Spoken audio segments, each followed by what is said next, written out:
संधि किस शब्दों से मिलकर बना है? तो समधंधी।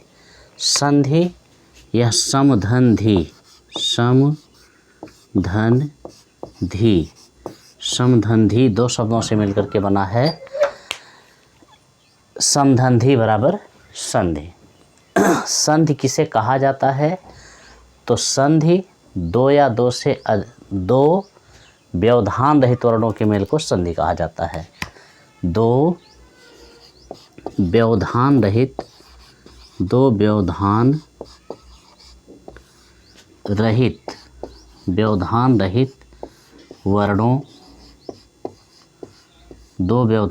वर्णों के मेल को संधि कहते हैं। दो व्यवधान रहित वर्णों के मेल को संधि कहते हैं। दो व्यवधान रहित वर्णों के मेल को संधि कहते हैं। संधि दो शब्दों से मिलकर के बना है, समधंधी। आगे देखिए, सामान्य रूप से इसकी परिभाषा कहा जाता है, दो वर्णों के मेल को संधि कहते हैं। दो वर्णों के मेल को संधि कहते हैं। दो वर्णों के मेल को संधि कहते हैं। दो वर्णों के मेल को संधि कहते हैं। दो वर्णों के मेल को संधि कहते हैं या दो व्यवधान रहित वर्णों के मेल को संधि कहते हैं। संधि के भेद, संधि के कितने भेद होते हैं? तो देखिए, संधि के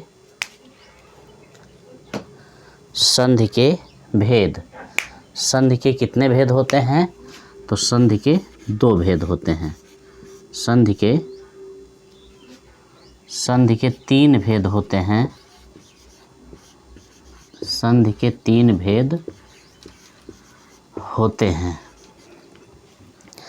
संधि दो शब्दों से मिलकर के बना होता है, समधंधी। संधि किसे कहा जाता है? दो व्यवधान रहित वर्णों के मेल को संधि कहते हैं। जनरल भाषा में दो वर्णों के मेल को संधि कहते हैं। संधि के कितने भेद होते हैं? तो संधि के तीन भेद होते हैं। एक है स्वर संधि,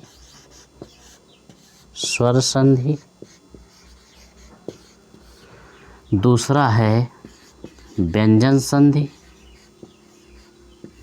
संधि, और तीसरा है विसर्ग संधि। स्वर संधि को अच संधि भी कहा जाता है। स्वर संधि को अच संधि कहा जाता है और व्यंजन संधि को हल संधि कहा जाता है। व्यंजन संधि को हल संधि कहा जाता है। स्वर संधि को अच संधि, व्यंजन संधि को हल संधि और एक विसर्ग संधि। संधि के तीन भेद होते हैं। अब देखिए, स्वर संधि किसे कहा जाता है? जब दो भिन्न स्वरों के मेल से एक नया स्वर बन जाता है तो उसे स्वर संधि कहते हैं। दो भिन्न स्वरों के मेल से एक नया स्वर बन जाता है तो उसे स्वर संधि कहते हैं। या दो स्वर वर्णों के मेल से जो नया स्वर बनता है उसे स्वर संधि कहते हैं। और जब स्वर अथवा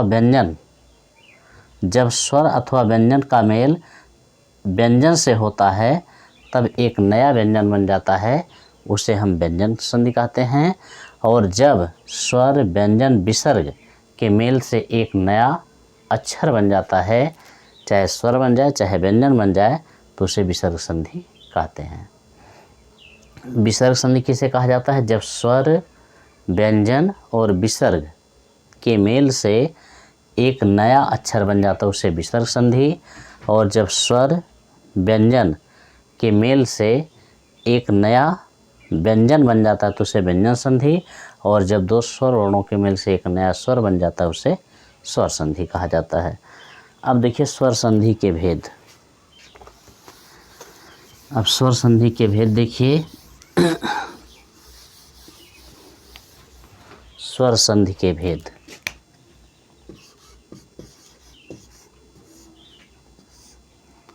स्वर संधि के भेद।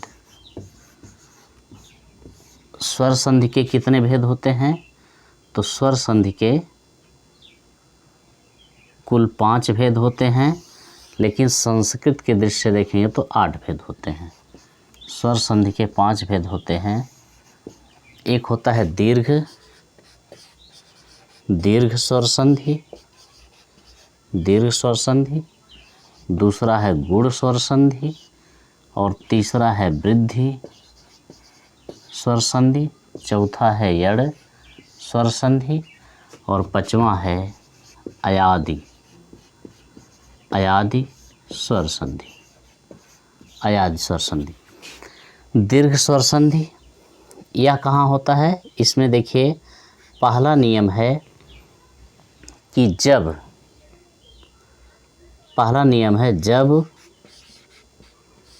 जब किसी शब्द के अंत में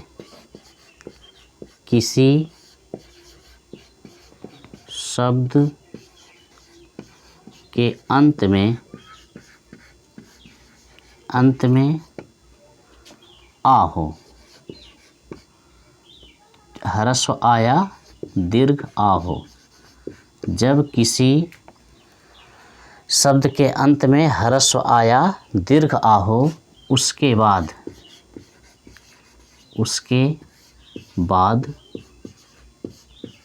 ह्रस्व आ या दीर्घ आ आए तो दोनों मिलकर दीर्घ आ हो जाता है, दीर्घ आ हो जाता है। देखिए जब किसी शब्द के अंत में ह्रस्व आ या दीर्घ आ हो, उसके बाद ह्रस्व आ या दीर्घ आ आए तो दोनों मिलकर के दीर्घ आ हो जाता है। अब इसमें इस प्रकार से 4 नियम बन जाएगा, यानी कि चाहे छोटा आ हो, इसके बाद छोटा आ आए तो क्या हो जाएगा? बड़ा आ। या छोटा आ हो दूसरा, इसके बाद बड़ा आ आए यानी कि दीर्घ आ आए तो क्या हो जाएगा? बड़ा आ। तीसरा नियम हो जाएगा किसी भी शब्द के अंत में बड़ा आ हो, दीर्घ आ या ह्रस्व आ हो तो क्या हो जाएगा? दीर्घ आ। और चौथा नियम है किसी भी शब्द के अंत में दीर्घ आ हो, इसके बाद दीर्घ आ आए तो क्या हो जाएगा? दीर्घ आ। यानी कि हर स्थिति में दीर्घ आ ही होगा, इसीलिए इसका नाम ही है दीर्घ स्वर संधि। दीर्घ माने बड़ा, हमेशा बड़ा ही होगा। अब जैसे देखिए लिखा गया है इसमें तो छोटा आ हो तो क्या हो जाएगा? बड़ा आ। छोटा तो बड़ा आ। जैसे देखिए देवधन आलय तो बड़ा आ हो जाएगा। देखिए इसमें हो जाएगा दीर्घ स्वर संधि में, देखिए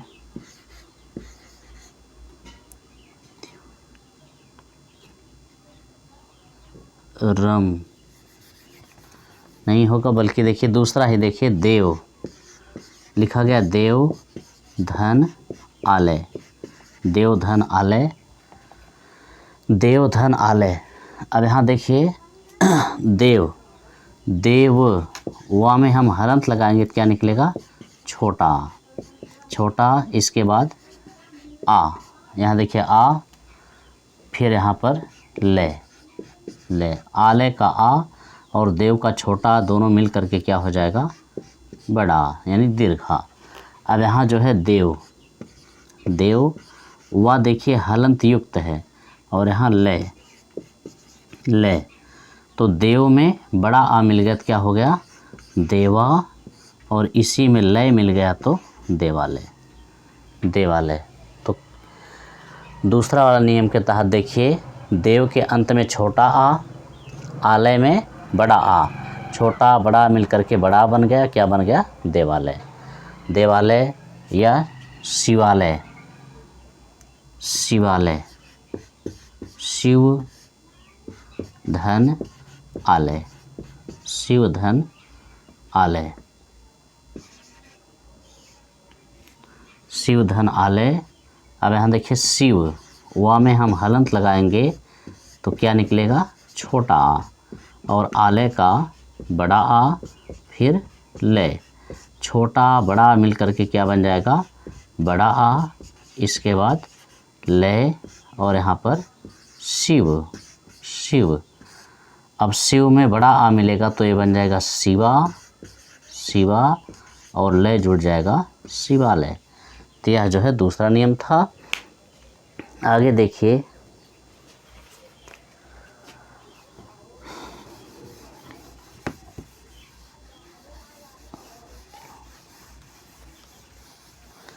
पहले का देखिए, जैसे लिख दिया जाए जल,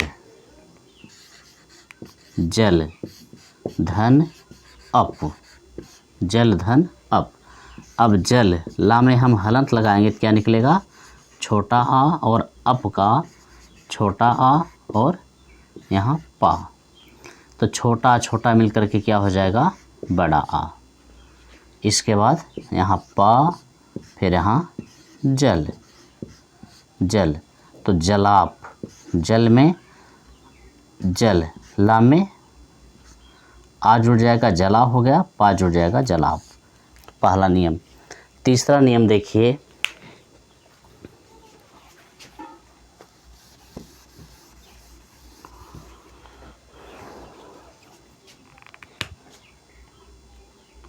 देखिए राजा, राजा धन अय, राजा धन अय।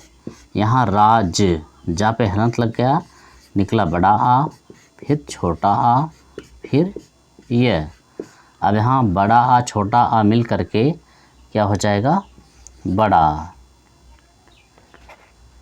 बड़ा आ। इसके बाद यहाँ देखिए राज, जा हलंत युक्त है, इसके बाद ये, अब जा में बड़ा आ मिल गया तो क्या हो जाएगा, राजा, ये राजाए, राजाए हो जाएगा। ठीक। और अंतिम वाला देखिए, अंतिम वाला जैसे लिखा गया है, इसमें जैसे महा, महा धन आत्मा, महाधन आत्मा, या मह हो गया, हलंत लगा तो क्या निकला, बड़ा आ। इसके बाद जो है यहाँ बड़ा आ, फिर तमा, तमा, बड़ा आ बड़ा मिल करके क्या हो जाएगा, बड़ा आ, फिर तमा, फिर मह, मह, मह में हा पर हलंत है तो इसमें बड़ा आ जुड़ेगा तो क्या हो जाएगा, महा, और तमा जुड़ जाएगा, महात्मा। तो ये चारों नियम थे। अब देखिए दीर्घ संधि का दूसरा नियम, दीर्घ संधि का दूसरा नियम क्या है,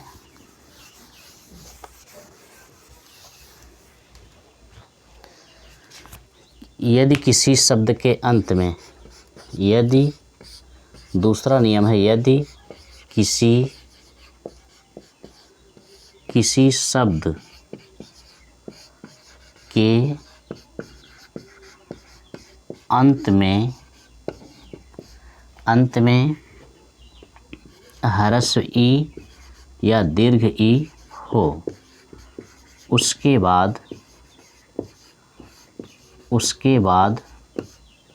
ह्रस्व ई या दीर्घ ई आए तो दोनों मिलकर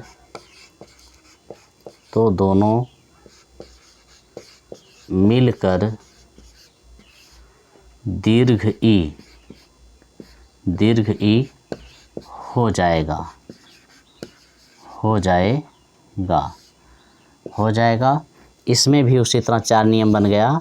किसी भी शब्द के अंत में छोटी ई हो, फिर छोटी ई हो तो दोनों मिलकर के बड़ी ई, छोटी ई हो, इसके बाद बड़ी ई हो तो दोनों मिलकर के बड़ी ई, बड़ी ई हो, इसके बाद छोटी ई हो तो दोनों मिलकर के बड़ी ई हो, इसके बाद बड़ी ई हो तो दोनों मिलकर के बड़ी ई। लेकिन व्याकरण के भाषा में ह्रस्व ई दीर्घ ई कहा जाता है। अब जैसे देखिए रजनी लिखा गया है, रजनी धन ईस, रजनी धन ईस, रजनी धन ईस। अब रजन ना पे हम हलंत लगाएंगे तो क्या निकलेगा, बड़ी ई। इसके बाद ईस का बड़ी ई, फिर सा, बड़ी बड़ी मिलकर के क्या हो गया, बड़ी। यहाँ जो है सा हो गया और यहाँ रजन, रजन ना पे हलंत तो रजन में बड़ी ई जुड़ेगा तो बन जाएगा रजनी और या सा जुड़ जाएगा रजनीश। तो रजनीश किसका पर्यायवाची है, चंद्रमा का। रजनीश किसका पर्यायवाची है, चंद्रमा का। या इसी तरह लिख दिया जाए गिरी, गिरी धन ईश, गिरी धन ईश। अब देखिए गिर, रा पे हम हलंत लगाएंगे तो क्या निकलेगा, ह्रस्व ई, यानी कि छोटी ई और यहाँ ईश का बड़ी दीर्घ ई, फिर सा। अब छोटी बड़ी मिलकर के क्या हो जाएगा, बड़ी ई और यहाँ पर सा और यहाँ पर गिर, गिर। तो गिर में बड़ी ई मिलेगा तो क्या बन जाएगा, गिरी, गिरी और सा जुड़ेगा गिरीश, गिरीश। तो इस तरह जो है देवी, देवी धन ईश, देवीश, मही धन ईश, महीश। तो इस तरह जो है यह दीर्घ संधि का दूसरा नियम था। आगे देखिए दीर्घ संधि का तीसरा नियम। दीर्घ संधि में 3 नियम हैं, 3 नियम। तो 2 नियम आपको हम बता दिए, तीसरा नियम है, तीसरा नियम है यदि किसी शब्द के अंत में, यदि किसी शब्द के अंत में, यदि किसी शब्द के अंत में ह्रस्व उ या दीर्घ उ हो उसके बाद ह्रस्व उ या दीर्घ उ आए तो दोनों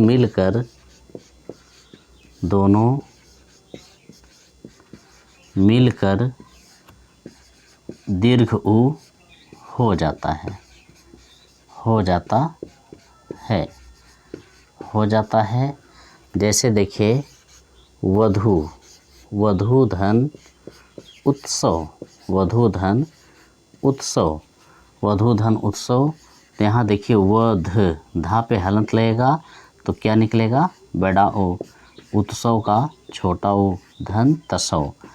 अब बड़ा ओ छोटा ओ मिल करके क्या हो जाएगा, बड़ा ओ, यहाँ तसव और यहाँ पर वध, वध, वध। तो यहाँ बन जाएगा वधू, फिर तसव जुड़ गया, वधुत्सव, वधुत्सव। इसके अलावा जो है बहुत उदाहरण हैं। तो ये सभी जो है दीर्घ स्वर संधि के नियम थे। इसके बाद जो है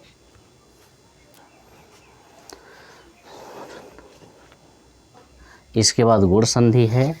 गुण संधि के बारे में देखिए, गुण संधि के 4 नियम है। गुण संधि में गुण संधि का पहला नियम है, गुण संधि का पहला नियम है यदि। चलिए यहाँ से कल बताते हैं। धन्यवाद।